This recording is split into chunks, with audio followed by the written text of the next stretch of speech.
sait que dans beaucoup d'initiations, de voies initiatiques, à un moment donné, le maître dit à son disciple « je te libère ». Je te libère. Ça ne veut pas dire qu'il le laisse sans maître, mais ça veut dire que désormais, il pense qu'il est à un stade où sa lumière intérieure est suffisamment vive, où sa boussole intérieure est suffisamment forte, suffisamment puissante pour qu'il puisse se repérer lui-même dans sa vie spirituelle. Bon.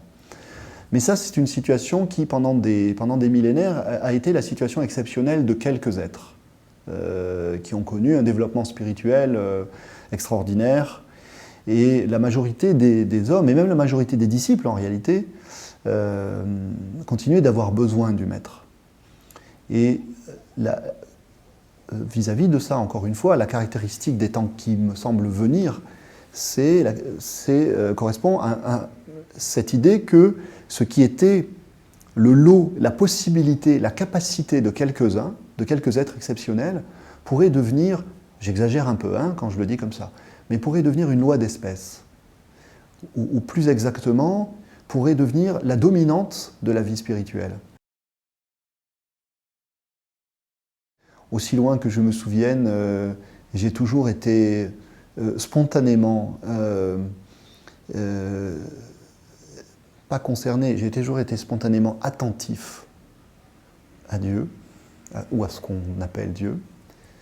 Et j'ai toujours essayé par rapport à ça d'organiser ma vie de telle façon que rien ne me distrait et que chaque jour de ma vie puisse me permettre de savourer, je dirais une chose de façon très sensible, de savourer cette situation intérieure d'attention. Concrètement, qu'est-ce que ça veut dire ? Depuis des années, j'écris sur l'islam, je travaille sur la question de l'islam, c'est-à-dire que ce sont tous les jours des heures, et des heures, et des heures, et des heures que je passe avec les textes, et que je passe en restant centré, cette fois-ci mentalement, intellectuellement, et que je reste centré sur cette question spirituelle.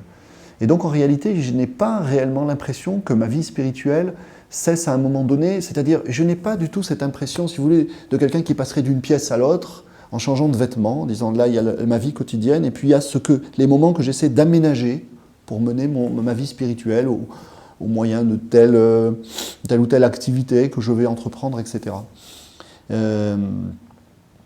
C'est avant tout une situation intérieure, d'attention. Voilà. Est-ce que c'est un événement, est-ce que c'est en moi un événement ou une expérience mentale, psychique ? Honnêtement, je ne saurais pas répondre, c'est trop profond pour que je mette des mots dessus. C'est une situation d'attention. J'ai l'impression d'être continuellement orienté et que de ce point de vue-là, toutes mes préoccupations, quelles qu'elles soient, mondaines, sociales, etc., ne parviennent pas à me distraire de ça. C'est la préoccupation fondamentale de ma vie, le moteur fondamental de ma vie, quelque chose de tellement essentiel et profond qu'en réalité, tous les mots que je pourrais mettre dessus n'ont aucune valeur. C'est-à-dire que si on me disait c'est une préoccupation, je dirais non. Si on me disait c'est une tension, je dirais non. Si on me disait tu vises Dieu, je dirais non. Si on me disait tu vises le sacré, je dirais non. Si on me disait tu cherches, je dirais non. Si on me disait tu as trouvé, je dirais non. Voilà. C'est-à-dire que voilà, c'est quelque chose qui est de l'ordre de l'expérience, relativement impartageable. Par la force des choses, je suis obligé de mettre des mots dessus. Je peux m'arrêter comme à un moment donné un oiseau qui fait une petite station. Je peux m'arrêter sur un mot.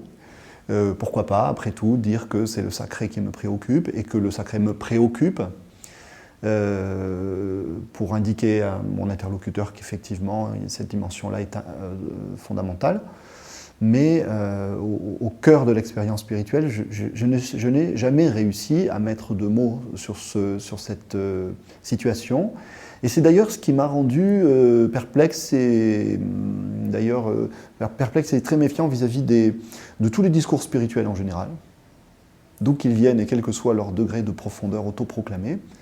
C'est-à-dire que, et évidemment, à commencer par le discours dogmatique, qui prétend enfermer la vie spirituelle dans des catégories, que ces catégories soient des catégories mentales, des idées, des concepts, ou des catégories d'expérience et des catégories rituelles.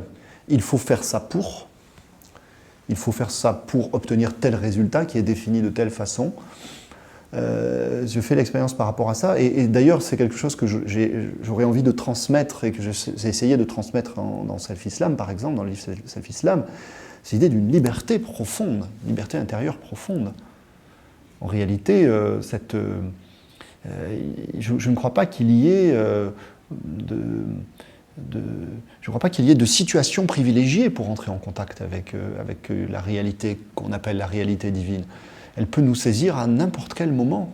À n'importe quel moment. J'ai beaucoup de mal, par exemple, avec la dissociation entre vie profane et vie spirituelle, rituel et non rituel. Quand je sors de la prière, si je sors de la prière, est-ce que je sors de la prière ? Je crois qu'une société éthique, c'est une société qui, effectivement, offre à chacun le moyen de se trouver lui-même, et en l'occurrence sur le terrain spirituel, qui donne à chacun les moyens de répondre à cette question. De quoi aurais-je besoin spirituellement ? Mais encore faut-il, pour que l'individu se pose cette question, qu'il ait une éducation, qu'il ait une sensibilisation à la dimension spirituelle de son être et de son existence.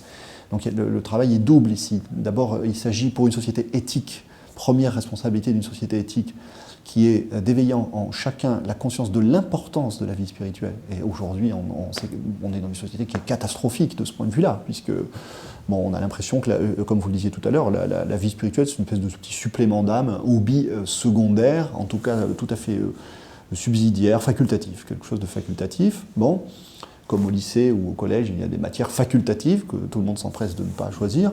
Bon. Donc d'une part, une société éthique, c'est une société qui éveille chacun à l'importance de cette vie spirituelle. Tu as une dimension spirituelle. Dire à chacun, tu as une dimension spirituelle. Tu sais pas ce que c'est encore, mais tu as cette dimension spirituelle en toi-même. Il faut que tu réfléchisses dessus.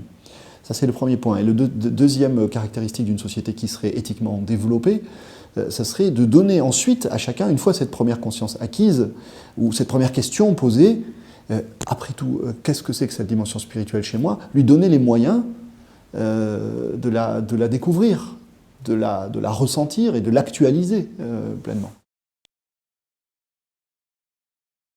Je dis à mes étudiants, vous n'êtes pas... est-ce que le profit pour vous de ce questionnement philosophique, c'est un profit qui est seulement intellectuel ? Ou est-ce que ce dont il s'agit, c'est d'essayer de progresser dans votre prise de conscience de vous-même, dans votre ouverture au monde, dans votre réflexion sur les finalités profondes de l'existence. Donc, est-ce que c'est simplement un exercice intellectuel, un exercice spéculatif, ou est-ce que là, vous avez des choses qui, justement, par rapport à ce qu'on disait tout à l'heure, seraient susceptibles de vous faire entreprendre un travail de transformation intérieure, un travail de... c'est Plotin qui dit, j'aime beaucoup Plotin, à une époque je travaillais sur Plotin, le philosophe néoplatonicien, il dit une chose très simple mais très belle, il dit sculpte ta propre âme, saisis-toi de ta propre âme comme d'une œuvre d'art et entreprends de la sculpter. C'est une idée qui est très simple mais je crois qu'elle nous est étrangère aujourd'hui. Et ça c'est justement, ça fait partie de ces choses dans notre culture qu'il faudrait aller chercher pour leur donner un sens tout à fait nouveau, en dehors de tout dogmatisme, de tout enseignement, d'un mode de vie spirituel particulier, donner à chacun l'idée qu'il n'est pas un être humain simplement parce qu'il est parvenu à l'âge adulte, il a des responsabilités familiales, professionnelles, etc. Qu'être un être humain, c'est plus difficile que ça. Ça nous attend au-delà de ça. Et que... il s'agit de réfléchir à ce qui, en nous, nous attend d'éclore et cherche à se manifester. Je ne sais pas, par exemple, si aujourd'hui, la plupart des gens ont cette intuition, parce que c'est une intuition qui s'éveille et qui se cultive, que quelque chose en eux attend.